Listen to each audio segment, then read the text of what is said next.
Ramesh Nair is CEO India and MD Market Development Asia at Colliers, and Minding My Business, the CEO story powered by Nucleus Office Parks is underway in season 3.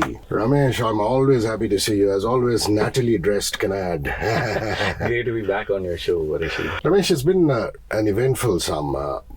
If you look at whatever's been happening, COVID and then post-COVID. But the beauty is that office is showing a lot of resilience. And I believe office leasing is up almost 3 times to 14.7 million square feet in Q2 of 2022. You must be very happy. Hrishi, that is Q2 numbers. What's happened till Q3 now? We have actually seen office absorption double. Last year in the first 3 quarters, we saw office absorption at 20 million square feet. And this year, we've seen that 20 million become 40 million square feet. So we are headed for a record year in terms of office leasing. All this is mainly because of the pent-up demand. A lot of companies went slow in decision making in 2020 and 2021. All of them are coming back, taking quicker decisions and looking at more space. So that's driving the office space market. That's wonderful. Do you think that recession in the US will impact US-based corporations, IT spending, and the whole IT outsourcing industry, Ramesh? So it's very important to look at the US recession in itself. US has a recession once every 5 to 6 years. We hear about it all the time. And a recession typically in the US also lasts maybe around 10 to 11 months on an average. One thing we need to be worried about is 50% of our office take-up is by IT companies. And 60% of the IT companies' business comes from American corporations. So that's something we definitely need to think about. But on the other side, there are close to 1,400 global capability centers already in India. 1,400 companies who have their global capability centers, employing nearly 1.5 million people in the country. And that sector is definitely growing. So if there is wage pressures in the US, in Europe, those people will definitely look more at more jobs in India, which will obviously have a positive impact on the office market in the country. Yeah, you actually segued very beautifully into my next question, which is at the other end of the spectrum, there are inflation-led wage hike pressures in the US and Europe. But let me be a little more pointed. Is that leading to more IT jobs in India? See, the typical worry, Hrishi, is India will lose out to competition. Now, what's our competition? Philippines, East Europe, Ireland. None of them have the kind of numbers you are talking about. We produce like 6 to 7 million graduates every year, more than 1 million plus engineers. So availability of ready talent, experienced talent, availability of new talent, availability of low cost talent. Even today, in spite of salaries in India have gone up so much over the years, our overall salary costs, even compared to a Singapore or to a US, is around 20-25% if you want to set up a 100-member IT team. So previously it used to be typical back-end operations. Today there is so much of high-end knowledge work which is happening in the country. So I'm very, very bullish. If there is cost pressures in the US, I think there will be American corporations, well-run American corporations who want to outsource more work to India and create more global capability centers in the country. So I think it will help India overall. Are unicorns demanding more office space? Or was that something that we just saw happen in July and that died down, Ramesh? And if so, which city leads the market? So last year in 2021, we saw nearly 46 unicorns coming up in India. That's slowed down this year. There's not that kind of funding which is happening in the unicorn world now. Bangalore definitely is the city which scores highest, followed by Mumbai and Delhi. Unicorn demand as of last year, we had seen that was up 77%. If you look at all the startups and how much of space unicorns take from that, that's only 11%. So it's not something of a big market mover as such for the office market. We talked about the US, we talked about Europe, we talked about how that is affecting office space in India. And according to Colliers, office leasing is up 97% in Jan to September in 6 cities, Ramesh.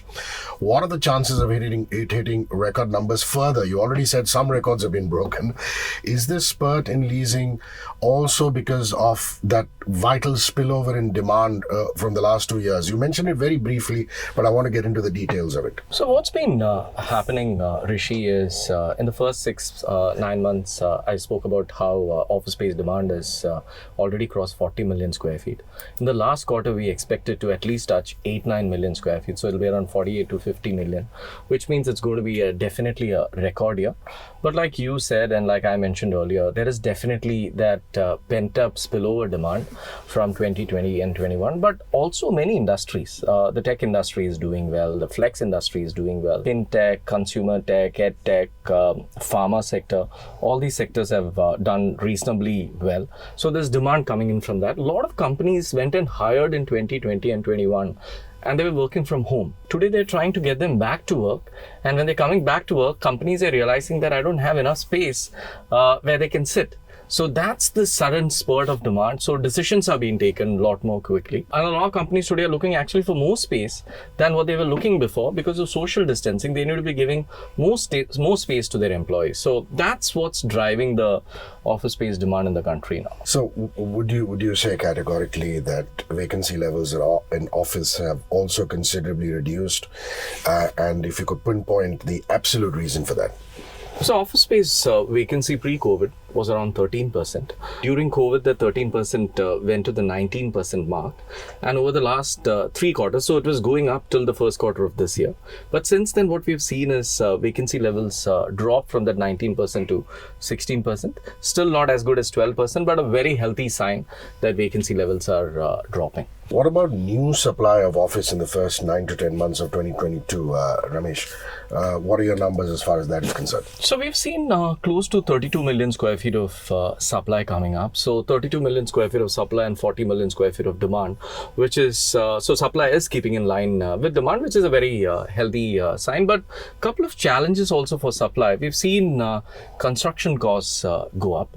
Over the last 5-6 months, we've seen interest costs go up.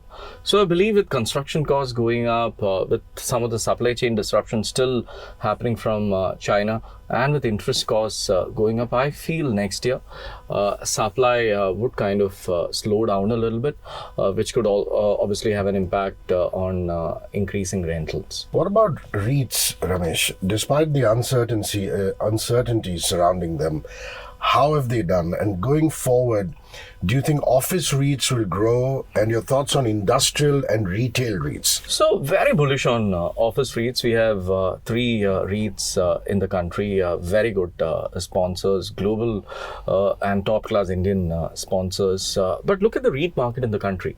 Market cap is around $7 to $8 billion only if you look at the overall REIT market.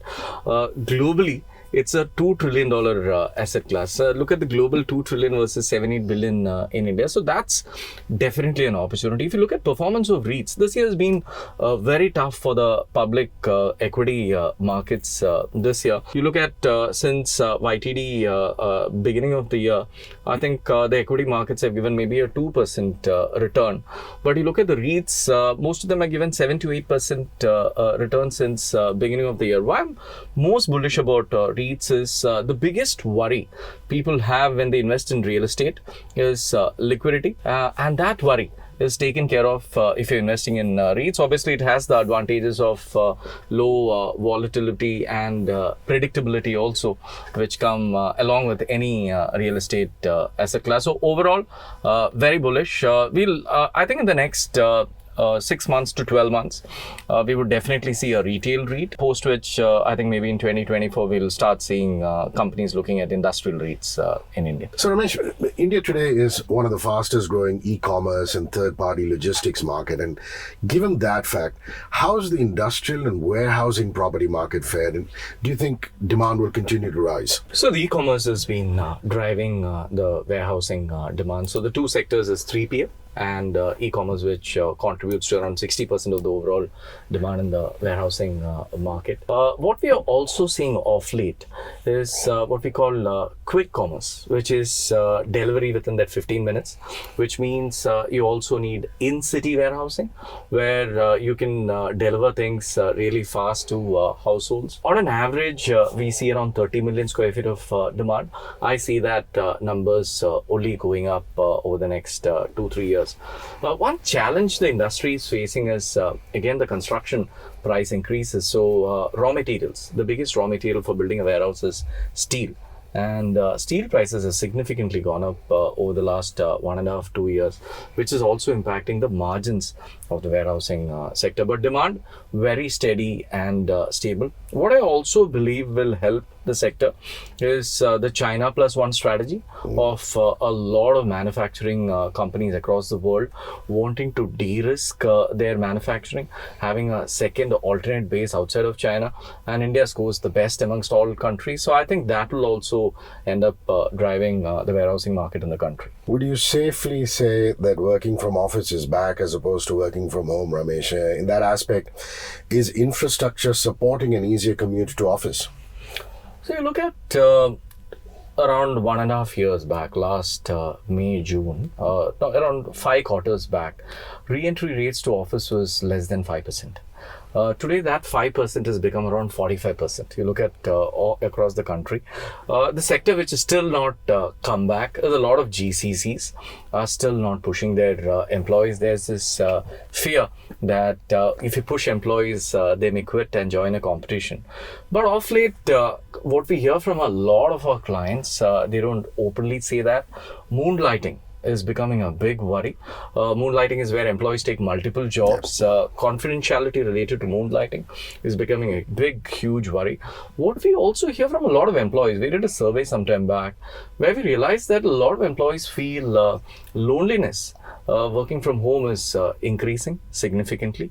Work friendships, again, significantly down. Today, companies have realized that you need an office to learn, socialize and connect more than ever before. Previously, an organization would look at office because of growth issues. Today, they realize that you need an office not just for accommodating employee growth, but also the brand and the culture, which is very important for any organization. But my advice to companies is when you're doing an office, make it worthwhile for employees to come back to. Just make sure that that all the challenges associated with commute in cities like Mumbai is taken care of, and make it worthwhile so that employees feel like coming back to work. That's a wonderful point. So what are the office locations to watch out for in Mumbai city? How is Parel in central Mumbai and of course BKC faring as of now? See, in Mumbai, you look at all the micro markets are doing reasonably well. I spoke about how the country absorption numbers have doubled. Mumbai also, the absorption numbers are from 2.6 million gone to around 5 million square feet. That's also nearly doubled. Bullish on most micro markets, the Lower Parel micro market, the BKC, Navi Mumbai, Thane, all these micro markets are seeing very good demand. I have a very simple thumb rule when it comes to Mumbai. If your buildings are good, you will find tenants even in a bad market. Look at this building. The amount of upgrades this building has gone through in the last 1 year or so. Great landlord investing money, upgrading the asset, and you're seeing vacancy levels drop and occupancy levels go up. So if you're a good building, if you're upgrading, if you're retrofitting, I think demand automatically comes in. That's a very valid point that Ramesh is making. We're talking about one international center where we're sitting as of now, and we're broadcasting, and that to Ramesh is a prime example, and to us too. Let's look at startups now. How much office space are startups occupying in India, Ramesh? Do you think venture capitalists steering the development of startups and favorable government policies towards startups and the availability of a deeper talent pool mean that it will impact office space occupied by them? Definitely, Rishi. So we've seen the startup percentage over a period increasing in the overall. By last 2-3 months, there has been a little bit of slowdown. I think it's a momentary blip before it kind of comes up. Again, going back to the tech talent, look at the STEM graduates we have in our country. No comparison to the rest of the world. The government has been very proactive with regards to their policies to promote startups. Startups, again, like I mentioned, Bangalore is the hub, followed by Mumbai and Delhi. One thing we need to keep in mind for startups is it's very important for developers to give spaces which suit the needs of startups when they are targeting startups to come into their projects. Yeah, that's a wonderful segue into my next one, which was what do landlords need to consider if they need to capture the real estate demand from startups? That's a very valid point. Anything you'd like to add to that? 2-3 points there, Rishi. One is you need to give flexibility to startup companies as a landlord, because startups growth plans are quite volatile. One day it's up, one day it's down, so that flexibility becomes very important. Second is scalability. You get into a facility with 100 seats, next month you need 200, third month you need 500. So giving that flexibility and scalability is important. Thirdly, and most importantly, startups attract a lot of Gen Z and millennials. So how do you give cool offices again becomes very important when it comes to startups. So these are the three things which developers need to keep in mind. What about co-working and flex players now, Ramesh? How much are they occupying in India? What are you feeling towards the co-working space sector and flex players? So today, if you look at the overall market, around 14% of the office space take-up is by co-working and flex players. That had dropped to around 6-7% during COVID time. So again, we're looking at record numbers of space going to be taken by co-working players this year. We have close to 3,500 centers which have mushroomed across the country. The top 20 players are quite strong. I think there will be a definite consolidation happening in the sector. One big trend we've also seen in the co-working industry is we've seen them go to tier 2 cities, which was not there. Previously, all of them were focused on the top 6 cities. I'm a big believer of co-working because it gives flexibility to corporations who don't want to commit to capex and who don't want to commit to longer lock-in periods. So I think there will be a lot more space take-up by co-working players going forward. So hybrid working as a workspace strategy, how is that looking according to your entire research? So hybrid is here to stay. We did a survey amongst 300 of our clients a couple of months back, and we realized the most used format amongst hybrid these days could change in a few months' time is 3 days working from the office. That was the format which more than 70-75% of the companies were using. Terms like TWT is becoming common: Tuesday, Wednesdays, Thursday, getting people to come back to work. Today, people who went to work in early 2020 is very different from people today. What we have seen, Rishi, is your overall perspective towards work has changed. Previously, your identity used to be your work. Today, people are saying that's just one of the things I do, which is work, which has led to the global great resignation concept, which we have all heard of. So going back to that point, companies need to make sure that commute is worth the trouble. Do offices which have a lot of collab zones, which has a lot of digital zones for employees, which where employees can come and learn, socialize and connect, and employees can collaborate with each other. So those are the things companies need to look at, but hybrid is here to stay going forward. Just dissecting it microscopically, what are the sectors that are at the forefront of this hybrid working model that you just talked about? And how many of them, according to you, are planning a portfolio expansion? So around close to our research show that at least 50% of the companies have a hybrid strategy which has a flex component to it. All the sectors which require deep conversations, which require brainstorming, which requires ideations, which required selling.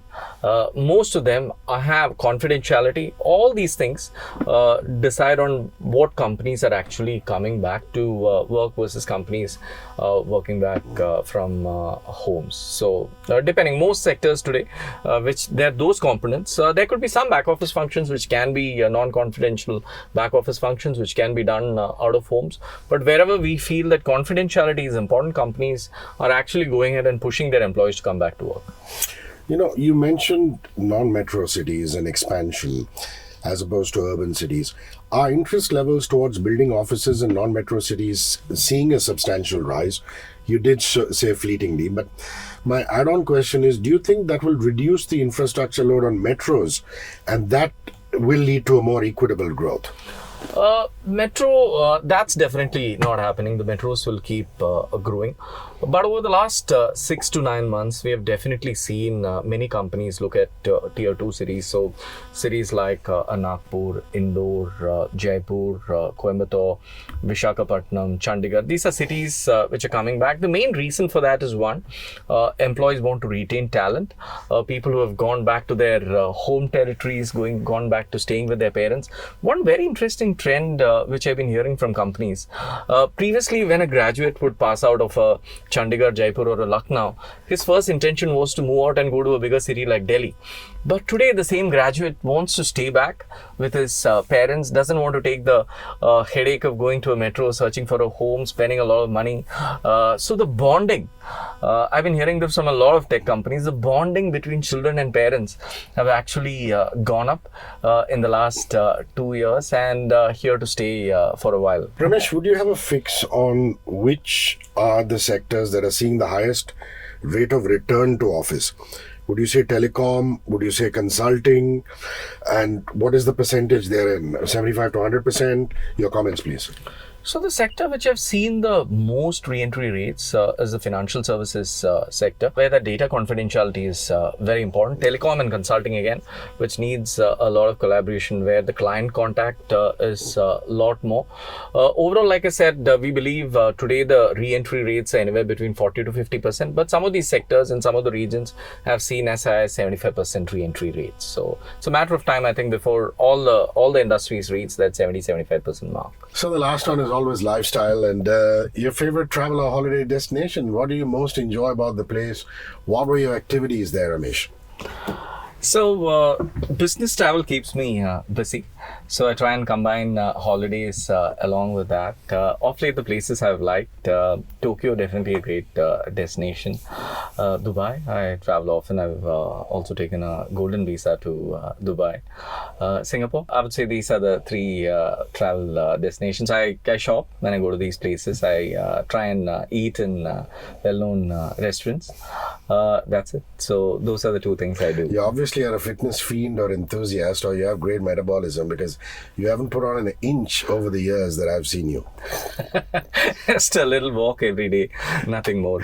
So. What kind of music do you enjoy listening to? Your favorite artists or bands that you've liked over the sands of time?